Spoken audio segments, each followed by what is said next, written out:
We're live. All right. Fight Up TV live chat. This is July 27th, the year of our Lord 2020. I hope you guys are all doing well. Had a good, safe, and productive weekend. Yes. I know. We're on early. We're usually on at 8:30 Pacific, but I got to do a few things for the channel. Some things that I want to record that I'm going to release this week. So I decided to go on a little bit early to see if maybe this might be a better time for those people that are on the East Coast and in the Midwest. I know when we go live at 8:30, it's about 11:30 on the East Coast, 10:30 on in Texas in the Midwest. So that might be a little bit too late for some of you guys that may be tuning in. So I decided to do it a little bit early. I might end up doing it with this time, but that's the reason why I want to do a tribute to Nazim Richardson, who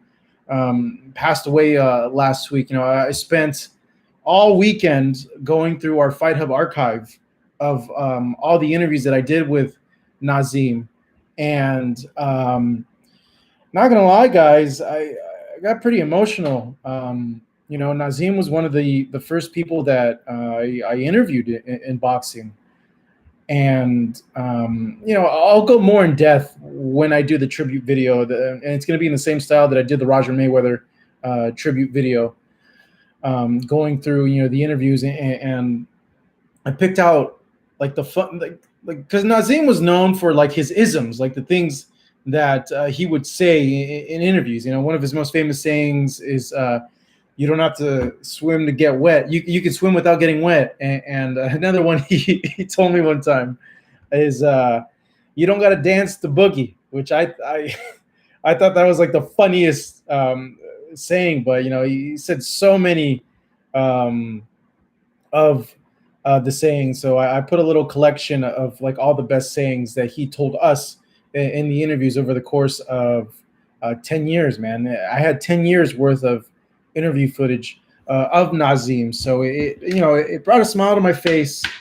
I was intimidated to interview him when I first began. What up, Wickety's in the house. Don't worry, you guys. I'm going to shout you guys all out. Thank you for joining.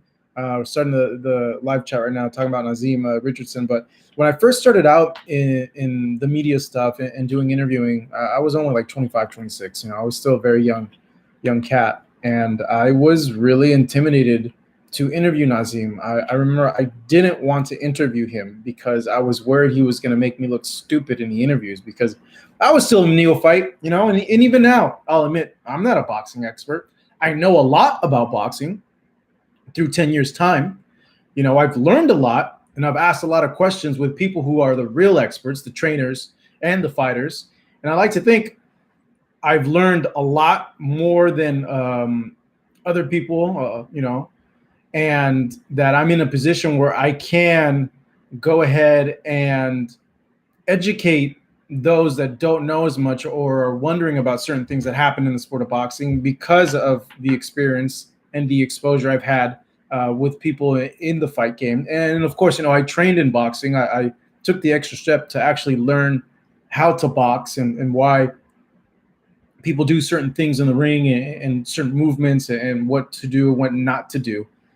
So it's all helped out. But yeah, I was extremely intimidated by Nazim in the beginning, and for fear that he would make me look dumb and it would make me look bad, like, oh man, who's this guy that's doing these interviews, doesn't know anything about boxing, and that's the other thing. I was intimidated to interview Roger Mayweather in the beginning as well, until I gained a comfortability with them.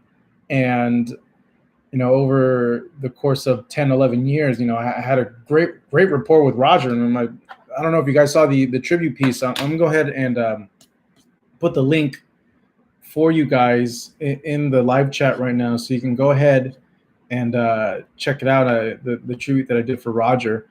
But Nazim was I always enjoyed talking to Nazim. It was always so much fun talking to him, and I always had such a just great time. I could talk to him for hours about stuff. The last time I saw him was in Philadelphia. I had gone to go see Danny Garcia, and he just happened to be there, and I was like, oh my god, like awesome, like he's here, like, you know, because a lot of stuff he says was like great stuff, you know. So I was happy because I was going in just to talk to Danny and Angel, and then he's there training some other fighters, and I was like, oh, it's perfect. And that trip happened, I want to say 2-3 years ago. So yeah, that was that wasn't the last time I saw him actually. You know what? I was wrong. That was the one of the last few times I saw Nazim was at Danny's gym in Philadelphia. The last time I saw Nazim was at the Wilder Fury fight week. He was there, and I remember I did an interview. I did a long interview with him for like 15, 18 minutes, and I remember the main message of that final interview, and that was the last time I interviewed him. Now that I think about it, which is going to bring me to this other point that I'm going to bring up too. Rock. I met Rock. I think he was there when I was in Philadelphia, but during here's the tribute to Roger that we did. I'm putting the link on there. The last interview that I did with Nazim, he was advocating for more stricter guidelines and enforcements for PED violations because the Luis Ortiz thing had just happened with the whole heart medication, all that stuff. And I think he had fighters that were scheduled to fight people that his fighters' opponents had popped hot or pissed hot for steroids, and he spent a good majority of the interview advocating it and just asking, like, why is it that boxing so lackadaisical? So non-enforcement in terms of the punishment, or at least the severity of the punishment for PED violators in our sport. And he, you know, he questioned the people that would piss hot. He'd be like, look, you know, these guys that are busted on multiple occasions, it's not like they're just buying one dose. Like they're buying a whole 6-pack of doses. You know, what are you gonna do when you buy a 6-pack of beer? You're gonna drink one beer and throw it away? Like, no, you're not. You're gonna want to finish up the whole dose. You know, and he was saying, like, you know, these multiple offenders, why are they getting like a slap on the wrist? Why are they only getting 6-month suspensions? Why are they not getting fined bigger? Why are they not getting suspended for a longer amount of time? Why is it that they're subsequently getting a slap on the wrist? What's up, Joel Curry? We're talking about the last interview that I had with Nazim Richardson, which he was advocating it. And for those of you guys that are joining in, which he was advocating for stricter punishments for PED violators in boxing. But I'm going to put a tribute video out. Hopefully I can film it today. It's a good one. I hope you guys go and watch it, because it's a compilation of like the very best quotes he told not only me, but the other videographers that had a chance to go and interview him. And it's going to be good. Like when I was going through it, it put a really big smile to my face, seeing the stuff that Nazim had told everybody here on the Fight Up team over the years. And it just also made one important thing be put into perspective. And that was that you guys need, I think everybody, we need to take photos with our loved ones as much as possible. And photos with just the people that we care about, or the people that we like. We need to take more photos with them. You know, I was looking through, and it's like I only had one photo with Nazim, and that was a still from an interview that I did. And you know, we've unfortunately lost a lot of people due to this COVID thing. A lot of people have passed away, and you know, it's when we get to a point when our sports figures, who a lot of us see as heroes and as mentors, and these bigger than life personalities, once they go away, you know, it's like, man, I had a chance to take a photo with that guy. Like, why didn't I ever, you know, I was afraid to ask them for a photo, or I didn't want to bother them for a photo, you know? And I just think overall, we need to take as many photos as we can with our friends and our loved ones, because that's really chronicling, and that's the story of your life. that you're going to be able to share on with not only your family, but with your children as well. That's part of your legacy.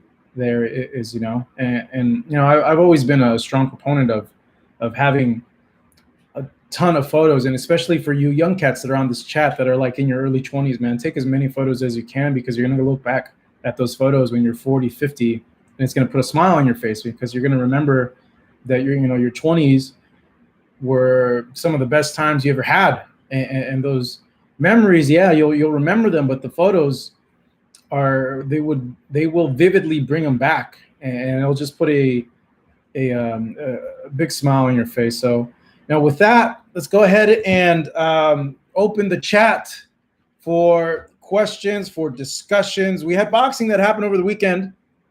The DAZN card, Virgil Ortiz Jr., Samuel Vargas, Ortiz eventually stopping him. Man, Samuel Vargas, dude, what a tough freaking guy.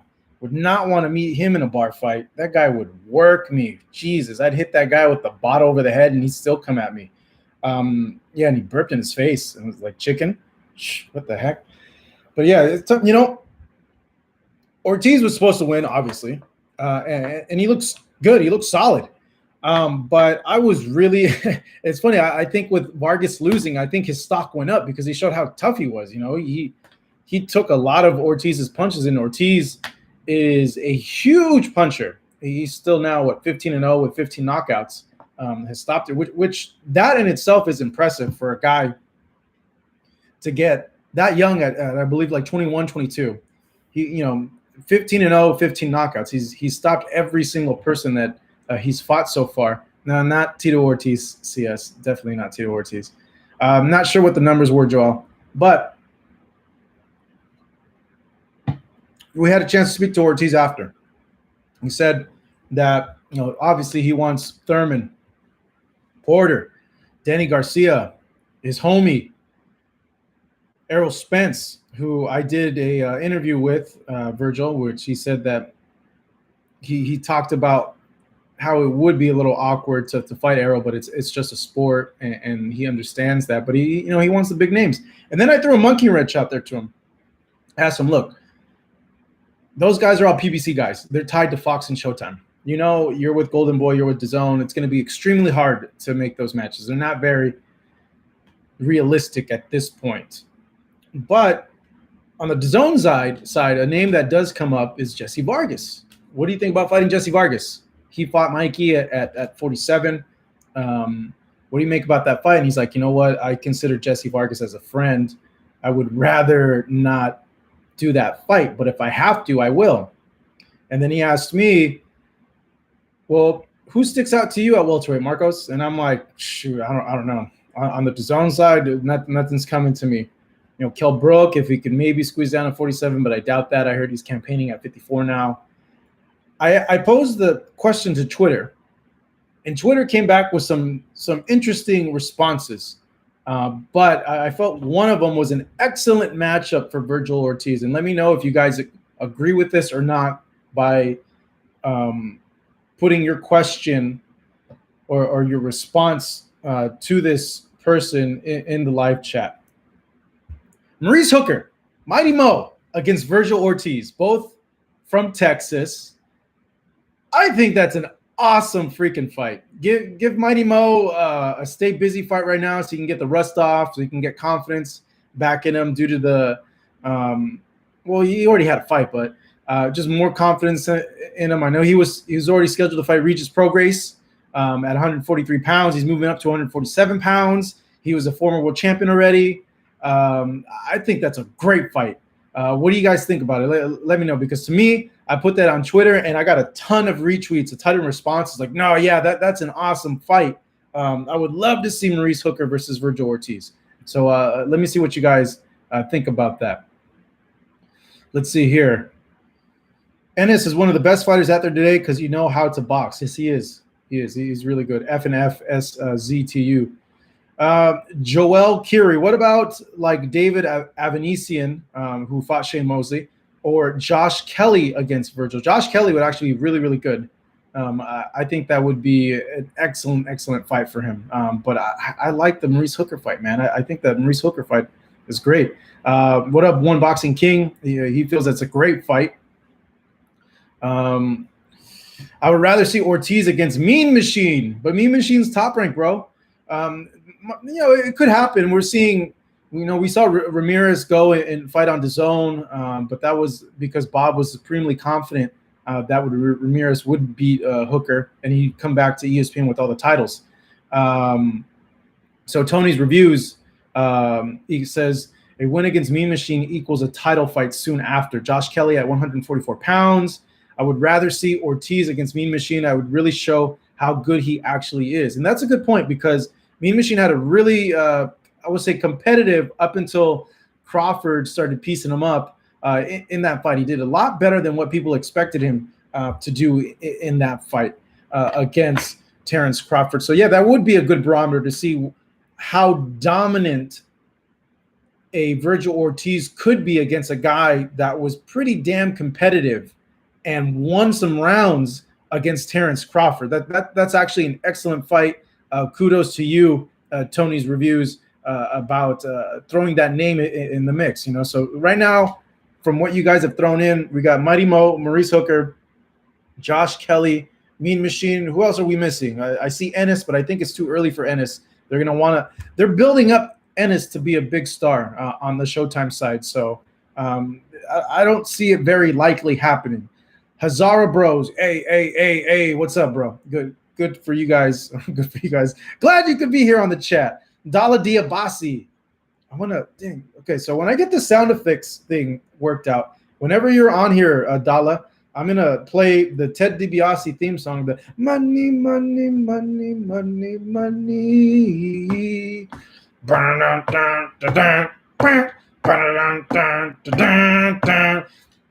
I was a huge $1 Million Man fan as a kid growing up. I wanted to have the $1 Million belt. I was too poor. My parents wouldn't buy me a stupid plastic belt that cost like $50 almost. I had a friend that had a $1 Million belt. I pretended that I was the $1 Million champ. Hurricane Hank, what's up, brother? And I'm gonna tell you crazy theory. Okay, I have a crazy theory. So I think that Ted DiBiase was the inspiration for Money Mayweather. Okay, for his whole change, because Floyd was a wrestling fan, and he was involved obviously with that whole thing with the Big Show. And when he made the transition to like a heel, so to say, the money persona, which is maybe a obtuse exaggeration of how he really is. He buys all the stuff for reals. That's really his lifestyle, but maybe he exaggerated a little bit more for the cameras. But it just seemed like, okay, he's taken this villain money character. Like, who's done that before in history? And I remember I sat down and thought, I'm like, oh my God, that was Ted DiBiase. Everybody hated Ted DiBiase because he was this rich guy, prick, a-hole that flaunted his money in your face, drove around in Rolls Royces when he cut promos with like Virgil, treated Virgil like crap, treated people like crap, would always flaunt his money, stuff money in people's mouths, bought the most blingiest things, always was dressed to the T's with the $1 Million belt, and had a little bit of arrogance. I don't know if that was from he borrowed some of that perfume from Rick DeMondo Martel or not, but I've always wondered, man. I've always wondered if that was a huge influence, and if Floyd was a huge fan of Ted DiBiase, because I could just see the correlation there, like how that same presentation and the same the gimmick, I'm the rich a-hole. Everybody hates that rich a-hole, everybody hates that guy because he has all the cash and he makes you feel like you're some gump, some peasant. Here's $10, peasant. Like, remember when the $1 Million Man made that kid bounce the basketball, and then like he was about to do it and he kicked the ball, and everybody's like, oh, what a douche. Why is that guy doing that? Why is Ted DiBiase doing that to a little kid? And he like laughed in the little kid's face, and the kid went off crying. Me as a kid, I was angry, but when I saw that clip again as an adult, I kind of laughed because I have kind of dark sense of humor. I thought it was kind of funny. But I don't know. What do you guys think? Am I just crazy, or you think I'm onto something? Let's see here. Dala DiBiase says, that sounds about right. Hurricane Hank, do you think Mayweather got his nickname Pretty Boy Floyd from the infamous bank robber? Of course he did. I don't know who the full name of the bank robber was, but yeah, no, of course that was from that. Dala DiBiase says that's smart marketing. It is. When you flaunt like that, people are always going to be polarized. Half will be like, I'm with it. And half will be like, screw this a-hole. What a cocky SOB. I don't like this guy. Why is he got to flaunt and make us all feel bad because we're peasants? Who should play Snake if a Metal Gear Solid movie does come out? Ask Rafael Ruiz.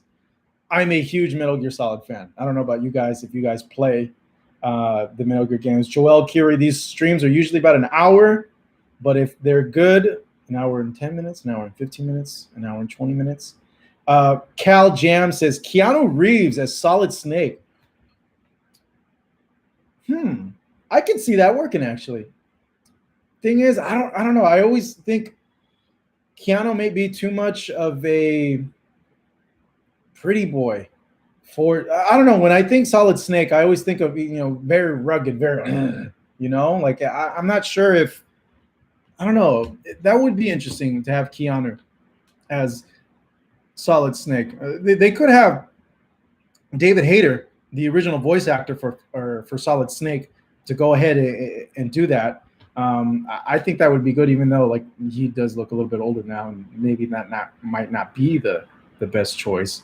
But I know that's an interesting question. I don't know. You guys Metal Gear fans over here? To me, Metal Gear Solid was the first one was one of the most amazing games I ever played in my life. And like the overall message of Metal Gear Solid was like a very positive message that your genetics do not necessarily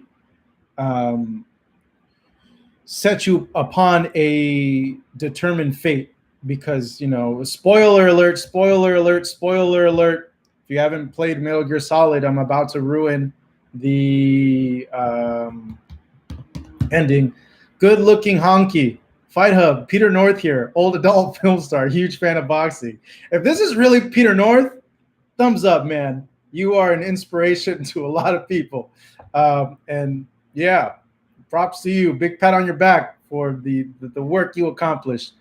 And when I mean work, the work you put in with your certain female co-stars who were extremely, extremely good looking.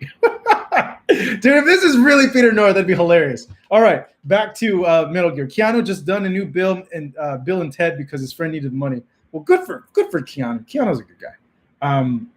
Yeah, the message for Metal Gear is, just because of your genetics doesn't. The environment plays much more than your genetics. Obviously, Solid Snake and Liquid Snake. Liquid thought that he was the twin with the recessive genes when he actually was the twin with all the dominant genes, and he grew resentment and bitterness towards Solid Snake because Solid Snake was always the twin with the better genes, with the dominant genes from Big Boss, and he always held that against Solid Snake, and it grew resentment towards him, and that's the whole, I guess, a big part of the crux of the original Metal Gear Solid game was, when Snake said no, found out, I think through Naomi Campbell, that he was the twin with the recessive genes, and he ended up being more successful and physically better than Liquid Snake. That it really brought that point. Another movie that brings that point or that explores that subject is a movie called Gattaca, I believe, with Halle. No. Didn't have Halle Berry, but it's about two brothers. One brother is genetically modified, and the other brother is a natural birth kid. And this takes place like far into the future. And the question is that the normal birth kid, who society views normal birth kids as like runts, as undesirables, because they bring that up in the movie a lot of times, that the twin that was genetically modified wasn't as successful as his brother because he always had everything easy and everything always came to him easy. And anything physical or sports related, it came to him easy. And that because of that, he didn't ever really have to dig in and work hard for things. And that because of that, when something did get hard, he had never been met with adversity and he would just quit or not do anything. And the natural born brother that didn't have any genetic modifications, everything came hard to him. He had to work for every single thing. And he wasn't genetically as gifted as his brother. He had to take time to practice and do things and really put in the work. So when things got hard, because he had dealt with adversity his whole life and dealt with society labeling him as undesirable, that the moral of the movie was you're not confined, your genetics, you're not confined to your genetics. So it's a good movie. Check it out. Let's get back to the boxing. So Seniesa Estrada got a monstrous KO. And what up, Peter North? That's so hilarious. If it's really, dude, if this is really him, go ahead, everybody, go ahead and follow us at Fight Up TV. But if this is Peter North, everybody give it a like. This guy's a living legend. If it really is him, you, my man, thank you for your service. Here's to you. So Seniesa Estrada, man, holy ish, man, she sent this chick to Outworld to go meet Shao Kahn and Shang Tsung. She took that girl's soul, man. 7-second KO. I wish I need to learn this stream deck because it has video qualities. So I could show you guys the knockout. It was brutal, man. So the weigh-in that happened the day before, we put it up.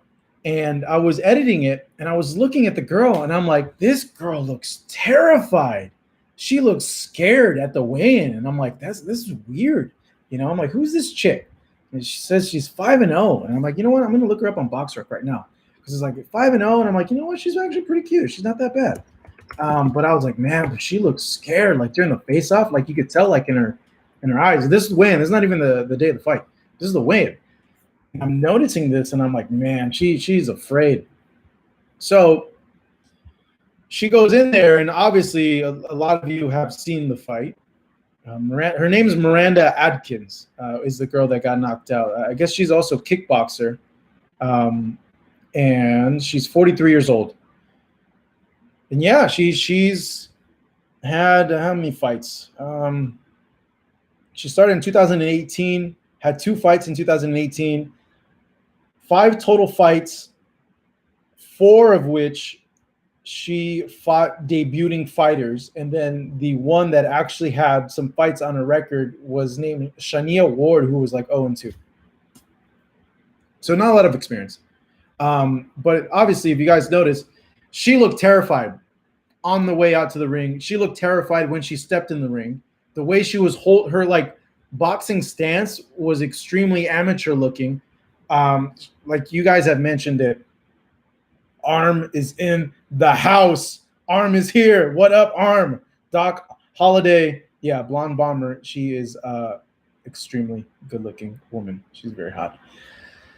This girl looked terrified, had no business being in there. I think that's a perfect example of what would happen when you send in a normal person against a world champion. That's going to happen. I'm just subscribed.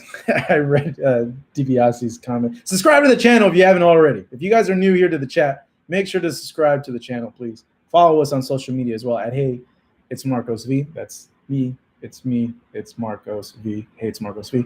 And at Fight Up TV. And, of course, subscribe to the channel. Help us get to 1 million subscribers. This girl, I'm surprised the commission approved the fight. Honestly, you know, usually they're really good about allowing certain fights to happen and not happen. That's also part of their job, is to vet and to make sure that the person that's in the ring with the other person, regardless of what regardless if it's like a 4-round fight, a 6-round, an 8-round fight, a title fight, that they're not in any extraordinary danger in there being in the ring. So that was a huge oversight by the California Commission.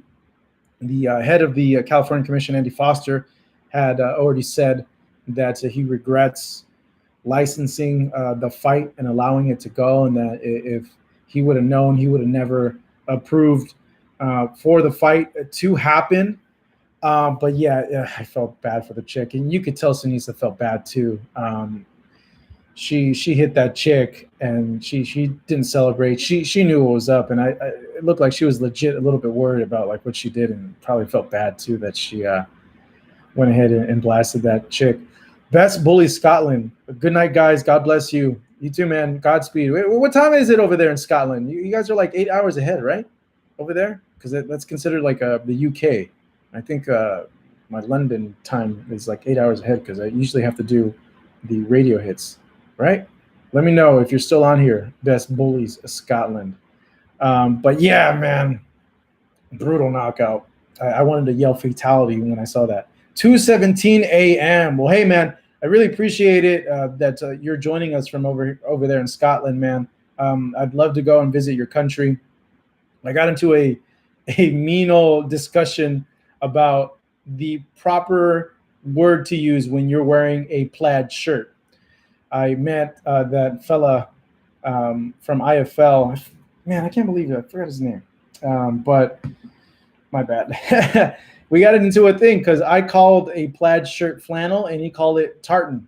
And I had never heard of the word tartan before. And it blew his mind that Americans would word plaid shirts as flannels. And we got into a pretty hilarious conversation about that. So salute to you over there in Scotland, man. Thanks for tuning in. Have a good night over there.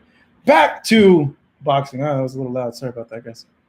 Let me change up the volume. Yeah, Best Bully is laughing because he knows what I'm talking about. You guys totally call plaid shirts tartan.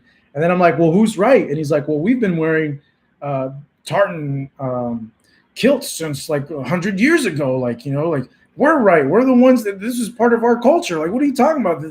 Flannel. No one uses flannel. You guys are the only ones that use flannel. I think he called a flannel a pillow.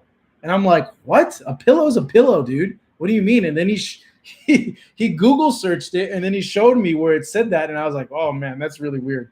That it's the little things, the little things, little cultural differences about that. But yes, a plaid shirt, aka a flannel shirt, for everywhere else in the world, I think, and especially in Scotland, is tartan. All right, you guys, you saw the photos. Roy Jones, Mike Tyson on pay-per-view. I'm going to go ahead and give you the 411. My bad, Best Bullies, my bad. I'm going to give you the 411 on the fight. Before that, I'm going to put a link because we got Roy Jones Jr. exclusive on the fight when he's talking about it. I'm going to go ahead and find it right now to give it to you guys on the chat. Just give me a second. I got to type in the keywords for it. Let's see here. There we are. It was trending, this video. It was trending at number 12 the other day when I caught it, but it might have been trending a little bit higher. But we had an exclusive with Roy, and yeah, I'm a little bit worried. I don't know if this fight's going to happen because, Roy did a meet and greet in Texas, and there was a ton of people. And the person that I sent out over there to talk to Roy told me that no one was wearing, and I just dropped a link to the Roy Jones exclusive. So if you guys want to watch it after we finish the live chat, or if you want to do it now, there's the video.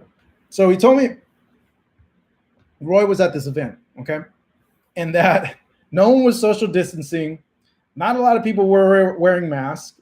It was a meet and greet, and I'm just like, oh no, dude, these and like COVID rates are like, from what I read on the news, are skyrocketing in Texas. They're like one of the hot spots. And I'm like, man, one of these guys is going to give Roy COVID. He's going to give him the Rona. And then we're not going to get to see this pay-per-view. So I have my fingers, I have my fingers crossed. No Rona. Let's pray that this exhibition happens, because I like crazy freak show fights also as well. Majority of them, some like the YouTube fights. No bueno. I don't like those YouTube fights. But when it's weird freak show fights amongst either old former fighters or fighters in general, I'm usually all in for it. But yeah, I hope and pray that no one gave Roy the Rona over there in Texas at that meet and greet, because my correspondent told me that Roy was a little irritated about being there, and he was very fidgety, and I don't blame him, man, being around all those random people and they're not wearing masks. You got a huge pay-per-view with Mike Tyson, and that could be in jeopardy because of this stuff. So I'm going to give you the 411 right now on everything, okay? Everything you need to know, and I'm going to do a separate video that's titled Everything You Need to Know about this fight. So give me a second. I'm going to take a little drink of my mineral water. Before that, if you're new to this chat, we do it every Monday.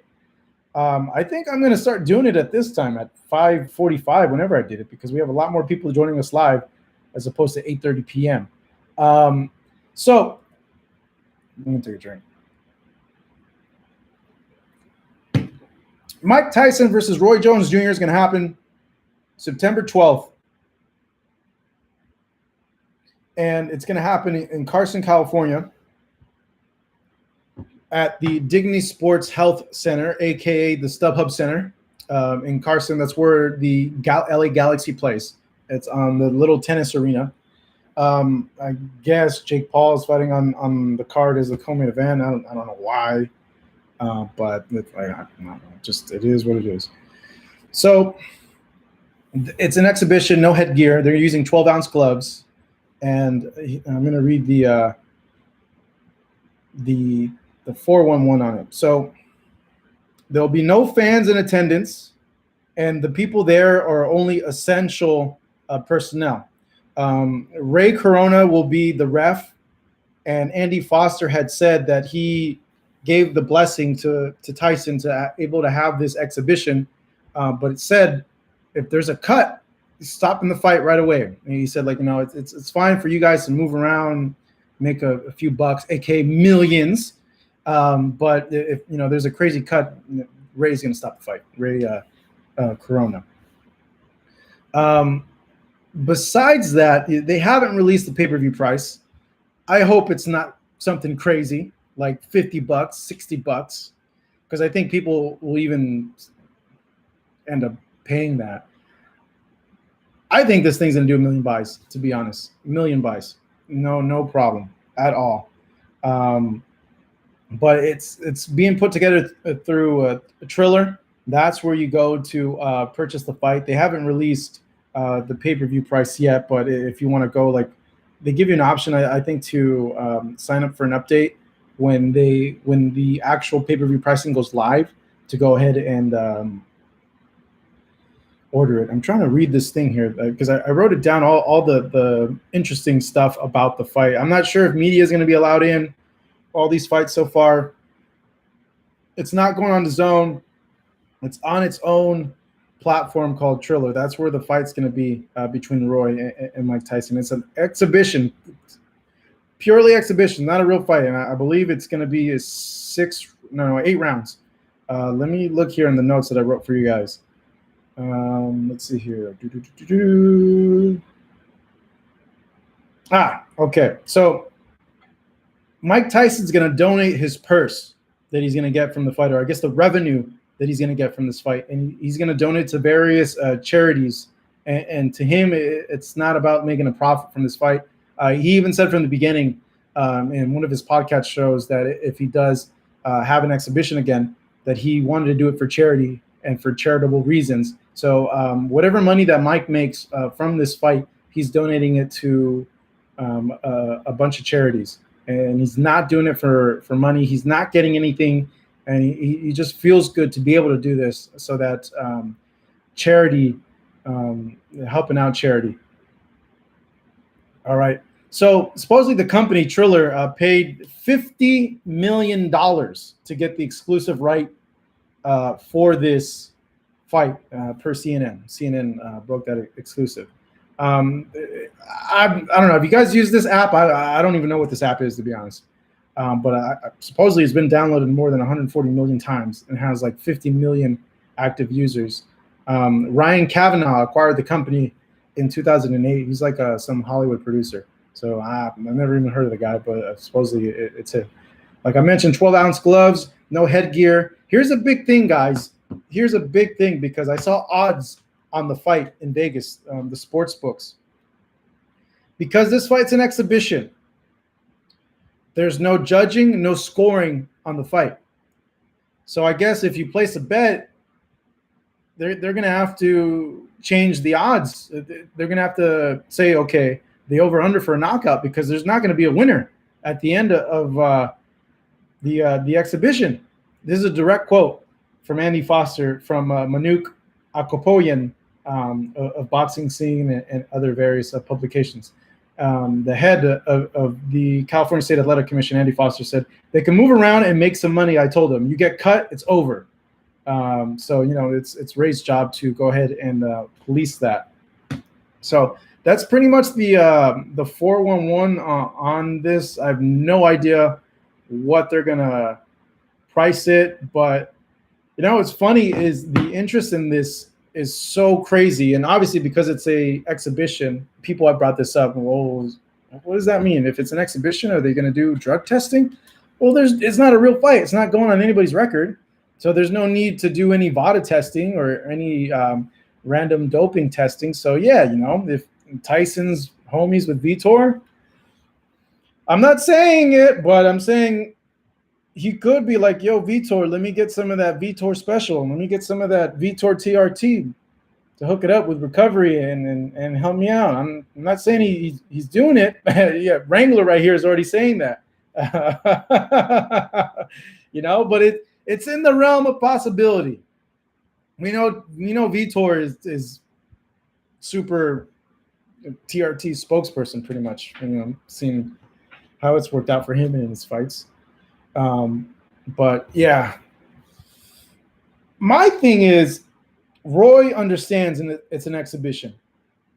Okay, he knows. But Mike has one speed, man. He's had other exhibitions in the past. I think he had one more. He was supposed to do like a farewell tour, and he had one exhibition, and that's all he did. And in that exhibition, he didn't get too crazy. And even Mike in the interviews that he did says, I know it's an exhibition. I'm not going to go all out. And then he did another interview, said, you know what? I only know one speed. And yeah, that's exactly like my thing about this is like, Mike Tyson is intense. It's either 0 to 100 with him. Like there's no in between, I don't think, you know? So I think the moment he gets hit, he's going to be seeing red and he's going to try to take Roy's head off. I'd be concerned if I was with Roy. Be like, dude, okay, this is an exhibition, not a real fight, man. No need to go and try to take my head off, you know? Yeah. Are we going to see a knockout in this fight? I don't know. I don't know. If Mike Tyson gets all crazy, oh my God, I can start swinging for the fences. Because, okay, at the end of the day, Roy Jones Jr. was a better boxer than Mike. Okay, when you really break it down, you know, because Roy was superhuman in his abilities when he was at the height of his powers in his prime. Okay. So was Tyson, but not as much as Roy, man. Roy did some stuff that you're just like, what the hell? It's like a real-life superhero in there, to be honest. And Roy said, hey, I'm just going to box this guy. If I can survive 3 rounds, I'm going to just go ahead and box him the whole fight. Man, I just worry for Roy. Roy's been knocked out a lot recently in fights that he's had over the last 5-6 years. Yeah, it's like, when you have play fights in the schoolyard, okay, and you always have that one friend that takes it a little too serious, and at first you're playing around and you get a good one on him, and then he starts getting crazy. He starts swinging a lot harder and a lot faster, and you're like, yo, bro, chill. And he's like, yeah, sure. And he keeps going at you, and then that causes you like, okay, I need to step to this fool. Like I need to, you know, make sure he respects me. Like, hey, and you hit him as hard as he's hitting you, and you're like, hey, yo, if you're gonna keep doing this, this is what we're gonna get. And like, I feel in this situation, they might start out like, oh yeah, feeling each other out. Roy lands a good one, and Mike's like, nah, F this, I'm gonna get mine in. And he starts just going berserk on Roy, and then he ends up biting his ear off. No, I'm just kidding. I don't think anything that's gonna happen. But I'm gonna order it for sure. It's gonna do over 1 million buys. If not, that's me being very conservative. If Golden Boy goes with the Canelo date on that same day, I think that's a big mistake because Mike and Roy are going to steal all the headlines. All the attention of the world is going to be on that fight. Obviously the boxing media is going to still be covering the Canelo fight, but all the attention, Canelo is going to get overshadowed by this thing. So it'd be smart of them to move it off to a different day. Art Alexander, what's up, bro? Why are we early tonight? I just decided to do it early. Why not? Just to accommodate, I guess, more people in different time zones. I don't know. I just felt like doing it earlier tonight. I don't know. We might be doing it at 5:45 every Monday now. So for those of you guys that are new, make sure to subscribe to the channel. Please subscribe to the channel. Help us get to 1 million subscribers. Also follow us on social media at Fight Up TV and at Hey It's Marcos V. The other thing that a fan brought up, and I could see this, okay? So Mike has the exhibition, he looks good, okay? He has another exhibition, he looks good. At what point do you think the growing confidence in his ego is going to tell him, look, you know what? I'm going to have a real fight now. Let me have a 6-rounder. Let me see how I feel. Let me get like some Joe Schmo, the guy that Tyson Fury fought on his comeback. Get that guy, Let me see how I do with that guy. Say that happens and he just obliterates and knocks the guy out in like a round or two. All right. More the way like George Foreman when he came back, like, okay, let me get these fights to kind of get back into fighting shape, shake the rust off, start building my confidence, my comfortability in the ring little by little again.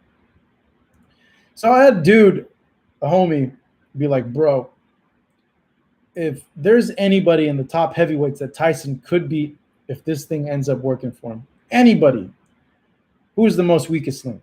I'm going to ask you guys this question, and I'll tell you, to me, who's the weakest link. If Mike Tyson were to fight Fury, Wilder, or Joshua, out of those three, who's the weakest link? Give you guys a minute. Go ahead and respond while I take another sip of my fancy mineral water. Let's see here. Already getting responses. Oh, Best Bully's still here, bro. Dang. Well, thank you for staying up late with us.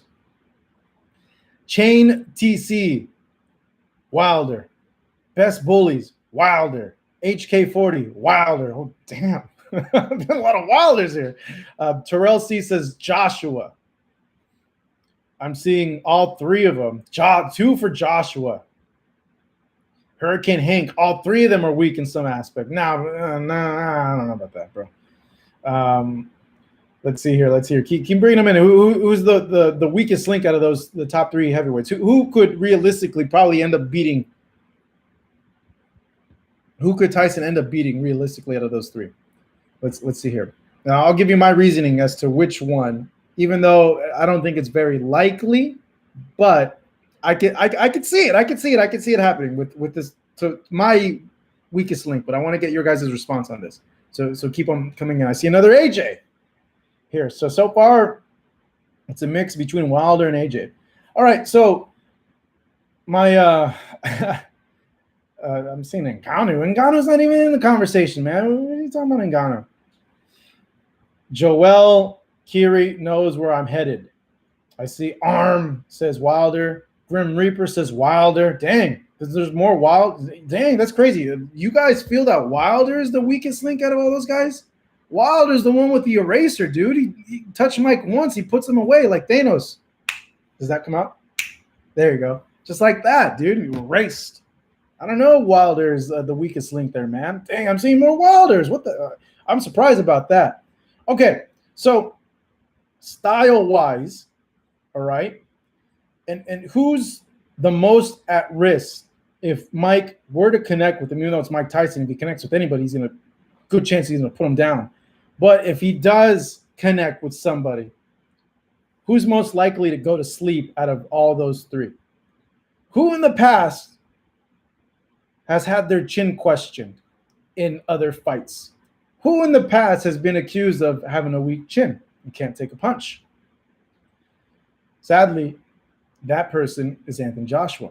So when this friend told me, dude, I think Mike, if this exhibition goes well and he could get some fights in him, I could honestly see him beating Joshua if in 3 rounds. Because if he can't do it in 3 rounds, he's screwed. Joshua's going to piece him up because it's just he's active. And I was like, I don't know, man. Joshua can box. He has conditioning. He's slimmer now. He doesn't get as tired anymore. He's not as stiff anymore. I don't know. But then he's like, bro, Mike would be a lot quicker. Joshua gets hit. He doesn't like getting hit. Imagine Tyson's able to cut the ring off, go to the body, go to the head. If 3 rounds is his biggest chance. He has to do it in 3 rounds. If he doesn't do it in 3 rounds, then he's screwed. But if he can do it in 3 rounds, I could totally see Mike Tyson being Anthony Joshua. And I started thinking about it. I'm like, nah, no way, no way. And then I'm like, you know what? And it's crazy because I already know I'm going to get a lot of ish for this, okay? I can see that happening, okay? He has 3 rounds. If he can't do it in maybe even 2 rounds. If he can't do it in 2 rounds, then he's screwed. But I can honestly see if he gets back in shape and he looks good, the most vulnerable out of those 3, because Fury's way too huge, way too long. He'll just box him. Wilder, it's just, I think the moment Wilder touches Tyson, he's going to go down. I think everybody just in general is counting out Wilder way too easily. The dude still has the Infinity Gauntlet on there and can erase you, just like nothing, like Arnold Schwarzenegger says, you've been erased. Eraser is actually a really good movie. You've been erased. Consider this a divorce. And then he goes and he shoots the girl. Or like in Predator where he gets the knife and he throws it at the guy and he goes, hey, stick around. But now, yeah, Joshua's had chin problems, man. And imagine if Mike's in good condition and he's even planning, you know what? 3 rounds is all I got, man. After that, whatever. But if I can get you in those 3 rounds, let's go. We've seen him have trouble with smaller guys. Case in point, Andy Ruiz. Smaller guys that are quick, that go to the body, then go to the head. Ruiz was doing that in that fight. He made the mistake of exchanging with Ruiz. He didn't count on Ruiz being that fast. He was surprised by Ruiz's speed in the exchanges. Also, didn't think Ruiz would have a great chin. That's another big factors. How's Tyson's chin at this point? Arm, says Wilder again, weaker chin. Miguel Marcos, your Arnold impression is spot on. Thank you. I've actually had some experience, practicing my Arnold. This is how he says Avatar. This is how Arnold says Avatar. Avada. Schwarzenegger signed my degree, which I thought was pretty cool. Okay, back to this Tyson and Joshua. Am I crazy to think that Tyson does have a chance, even though it's a slim chance, a 3-round chance, that he actually, out of all those 3 guys, out of Wilder, Fury, and himself, Tyson's biggest chance to get a win would be against Joshua? Let me know if I'm just bat-ish crazy or if I got a point there. Imagine he gets the exhibition in. He has a few fights. He's looking good. Feels savage again. He's looking strong. And then he challenges Joshua for all the titles. And he ends up beating Joshua. And he becomes unified champion again. That would be insane, dude. At 54 years old, for him to be unified champion again, oh my God. That would be like the story of the decade, of this decade, of the story of this millennium, because we're in a new millennium. That would be insane. The team Batman Boxing says it would make boxing look even more as a joke. I completely disagree, bro. Why would it make boxing look like a joke, dude? You got probably the most ferocious fighter of the last 30 years, who could still punch, who's still fast, that is still, what made him special is still there, even though diminished, but it's still enough that for normal people, he's a lot different. It wouldn't make boxing look bad. No way, because this guy's a special athlete. This guy's a once-in-a-lifetime athlete. And look, did it make boxing look bad when George Foreman knocked out Michael Moore? No, not at all. It was an inspirational story. You know, Foreman had a great message. Your life's not over when it's 40. And the way athletes have been taking care of themselves now, and also as well with the nutrition that we have, the recovery, the Vitor TRT supplementation and other questionable treatments, you can preserve your body pretty well as an athlete now in this day and age. So I don't think it would make boxing look bad, but Team Batman Boxing says most seriously underestimate Joshua. So yeah, I don't know. We'll see what it is. Yeah, but okay. They bring that up. Danny Williams stopped him. All these guys stopped him. But when your head's not into something, it doesn't matter how in great condition you are. If your head's not in it mentally, especially in a fight sport, if you're checked out, you're checked out. You're going to lose regardless. Regardless if you're quicker than the guy, you're faster than the guy, you're in better shape than the guy. If you're not focused, if you're not mentally in it, you're done, man. You're just not in it, man. Your soul, your spirit is completely somewhere else. And at the tail end of his career, you could tell that Tyson wasn't in it. Mentally, he wasn't in it. He was checked out. He was somewhere else, you know, and he was just doing it for money. He wasn't in it. He's invigorated now, and we'll see how he looks. You know, obviously it's an exhibition. You know, it's supposed to be for fun, but that plays a big role. That's like, I don't know if I should use this example. I don't know if it's a good example, but that's like when, man, okay, I'm gonna say it, but I'm gonna say it as classy as possible, so I don't get in trouble. So you ever get in a situation where you're with a significant other, but the relationship's over, okay? And you're just not mentally in it anymore. And you go and you make the bing, bang, boom with her, okay? But you're not mentally in it. You know, you're just not there. You're in a different place. It's different. It's just, you act different. Things don't function as they normally would with someone that you're into it with, you know? It's because you're not mentally all there. That's same thing with sports, man. You have a guy who's fighting a fight in there and just doesn't want any. He doesn't even want to fight to begin with. He's just doing it because he needs the money. And that's what Tyson was at the end of his career. He wasn't taking care of himself. He wasn't mentally into it, you know. O'Sheen, do you think Tyson will treat it as an exhibition? I hope he does, but you know, like I had mentioned earlier, Mike Tyson only has one speed, man, and that dude's intense. Go, go, go. It's just all or nothing. So yeah, it'll be interesting to see. It'll be interesting to see. He might approach it, but the moment Roy pops him good, that's when I want to say, okay, like, is the demeanor going to change? Is now he's going to start swinging for the fences, trying to take Roy's head off? And Roy knows what's up. You know, he talked to us about it. You know, he said, you know, if Mike does something crazy to me, I'm going to do something crazy right back to him. So, well, it's going to be great. I'm so going to order it when that pay-per-view link comes out. I'm going to order it. I'm going to order the F out of it. Oh, man.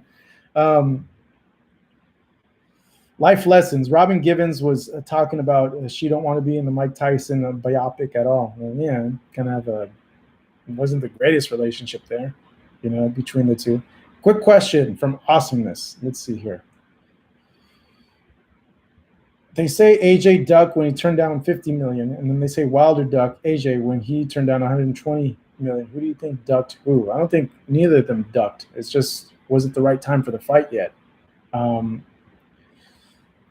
What it was is, I think, you know, the plan that they had for Wilder was they presented to him, look, You follow this. Okay, you could go and take the DAZN fight with Joshua and make this amount. But if we do this the right way, get these fights in, you'll end up making maybe a little bit less than that amount. But your name recognition will be so much more that if you're able to knock all these guys off and you get to that Joshua fight, you're in a better position financially to demand more and get more. Obviously, it didn't go to plan because he lost to Tyson Fury, but you can still change that, man. Fury's training, which is good. That's the only thing that I know Wilder's taken time off and hasn't been training, but I still think that you guys can't count out Wilder, man. He could end up erasing Fury, and I don't know. Imagine it. Okay, they draw the first one. Tyson wins this one. Wilder wins the second. They're gonna have to do a fourth fight, to settle the score. So we'll see what happens. Source. Fear is a very slow, dense, vibrational state. When this enters our being, our legs get weak as well. We start to lose equilibrium. Coherence is needed to surpass the physical fatigue. Breath is key. Okay, cool. I don't know where that came from, but cheers to you. Okay, Rich Rivers. So who is Holyfield fighting? I'm not sure. We all thought maybe, I don't know, maybe this exhibition is like a test and it's building up to a third fight between Evander and Mike Tyson. But, obviously the most logical choice would probably be Shannon Briggs. Shannon Briggs has been wanting to get a fight in. So, I think that would be the most logical situation. Heck no, I don't drink Zima, bro. Let's go HK 40 cal. Nah, even when they were out in the 90s, I didn't drink Zima. I tasted Zima freshman year of college. It was disgusting. It was gross, but nah, definitely not drinking. Is Zima even around? I bet you half the people on this chat don't even know what Zima is. Do you guys remember Zima? Man, it was the grossest thing. And then Budweiser made an energy drink. It was a beer energy drink. It was the grossest thing that I ever tasted. Vomit. Best Bully. Arm said that earlier they should have a WBC Legend of Legends champion of the world. Round robin with the old one who's still in good health. Oh, man. See, Juan Ayon doesn't know what Zima is. Zima was an alcoholic drink. It was like a Smirnoff Ice before Smirnoff Ice, or like Mike's Hard Lemonade before Mike's Hard Lemonade. It was like I don't know. Was it kind of like a hard seltzer? I don't know. I just remember it was really way too sweet, and it wasn't good. Johnny Patrick. I remember Zima, but it sucks. It does suck. Four Loko, man. Four Locos. They get you litty. That's for sure. The one. Chicks put Jolly Ranchers in Zimas. Do I remember that? I don't remember that in college. That's new to me. They didn't do it over here in Orange County. Tequila is disgusting. It's gross, bro. That's the grossest thing they've ever made. That is disgusting. Looks like some plastic bottle Russian vodka. You know what's the GOAT plastic bottle Russian vodka? When I was in college, obviously, we didn't have a lot of money, okay? And I was in a fraternity, all right? And we used to make jungle juice, okay? So we'd get these giant tubs, and we would acquire a lot of vodka. And, we're broke college students. So we go to Albertson, and here's the GOAT. If you're ever really down in the dumps, okay, hurting for money, and you want to get a good little buzz in, you want to get drunk, pop off vodka. Back in 2002, early 2000s, a handle of pop-off vodka was about like $6, okay? So when we throw these parties, yeah, Hurricane Hank knew that.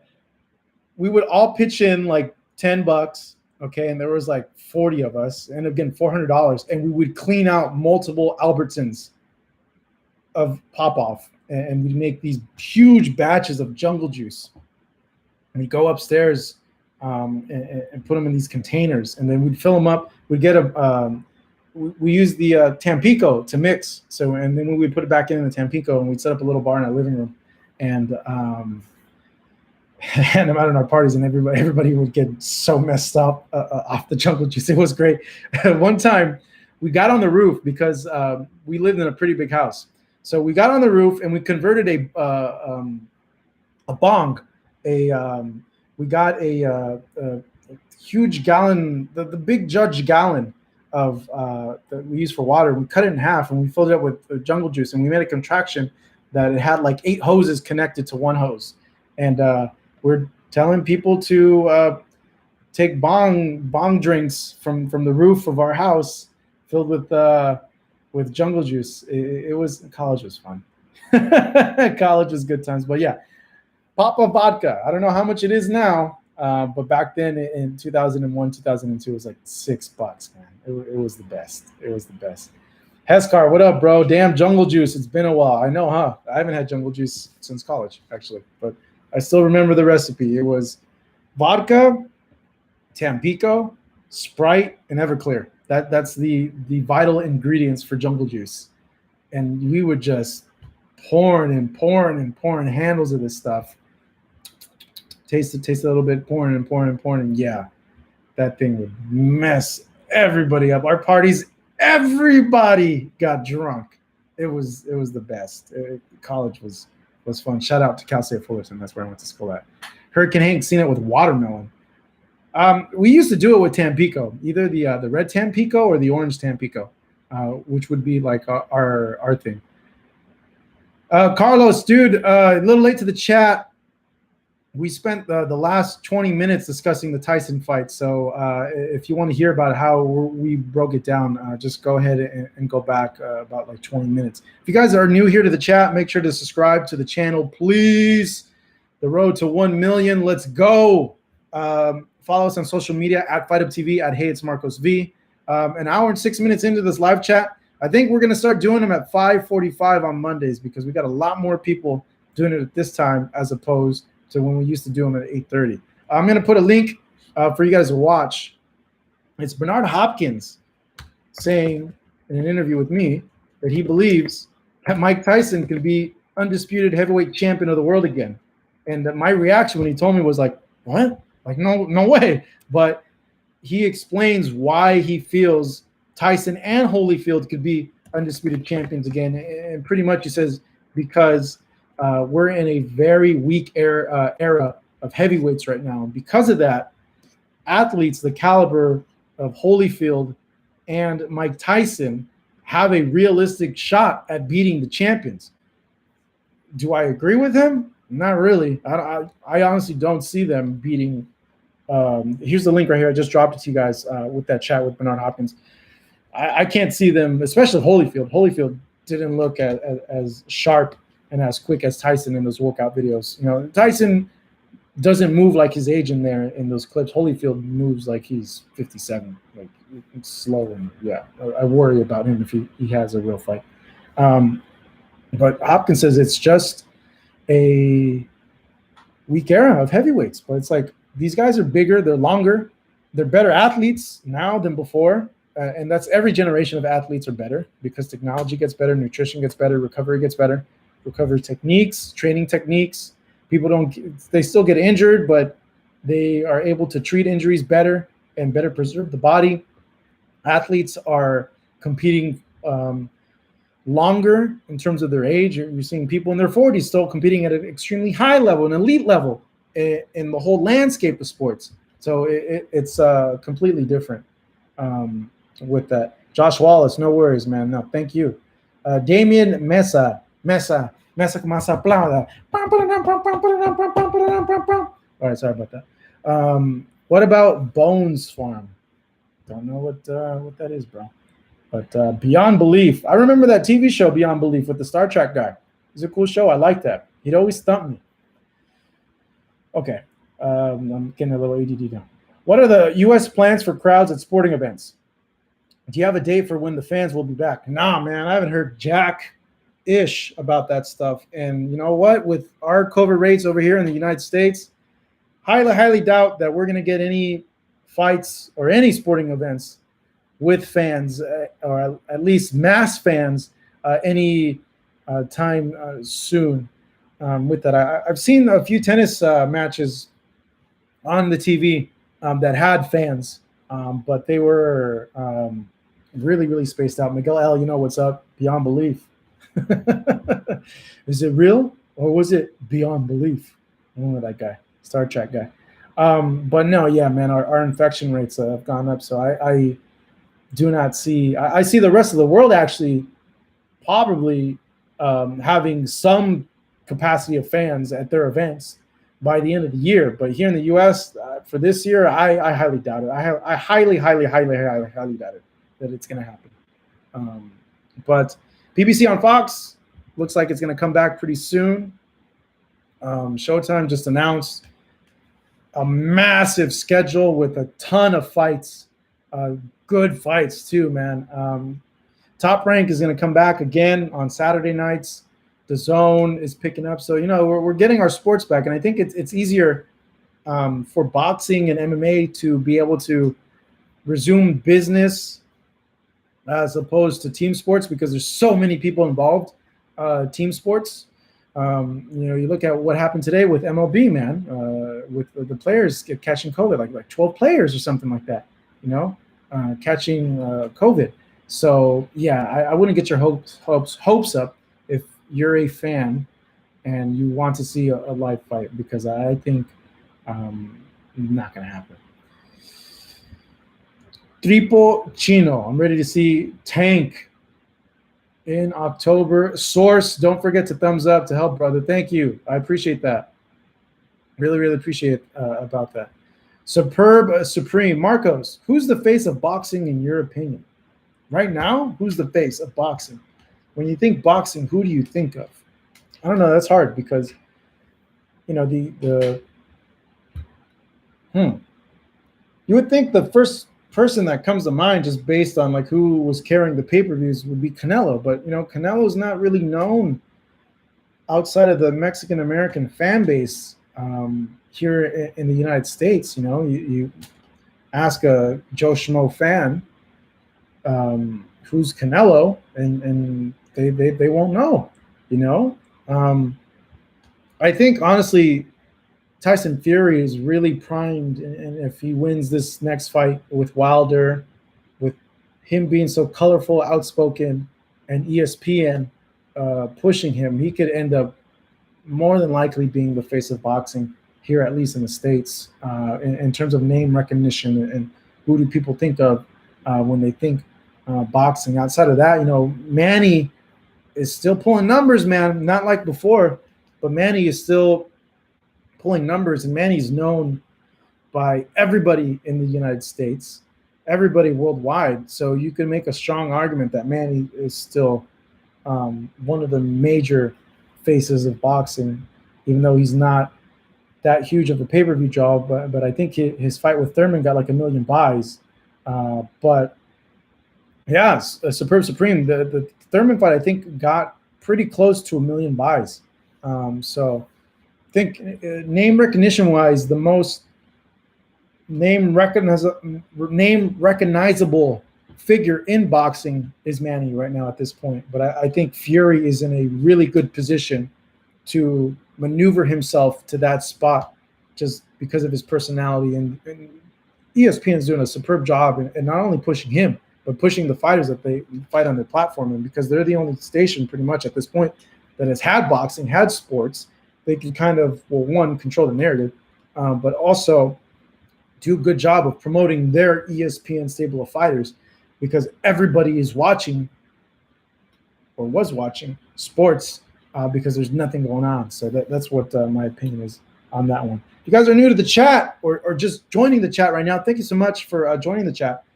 We spent the better part of an hour and 10 minutes talking about the DAZN card that happened over the weekend, Mike Tyson and Roy Jones Jr., and I gave a bunch of details about that fight, what Mike's going to do with the money from that fight, the rules, and all that. So scroll back to the chat to go ahead and get that info as well. All right, guys, I got to go running. I got to go exercise. I got to burn all this tequila that I drank yesterday. So thank you so much for joining us for the live chat. I guess we're going to move the time, man, because there's a lot more live viewers at this time as opposed to the other time that we had. So we're going to move the time over to Monday, next Monday at 5:45 p.m. Thank you so much. Make sure to subscribe to the channel if you haven't already, so you can go ahead and join us on next week's live chat.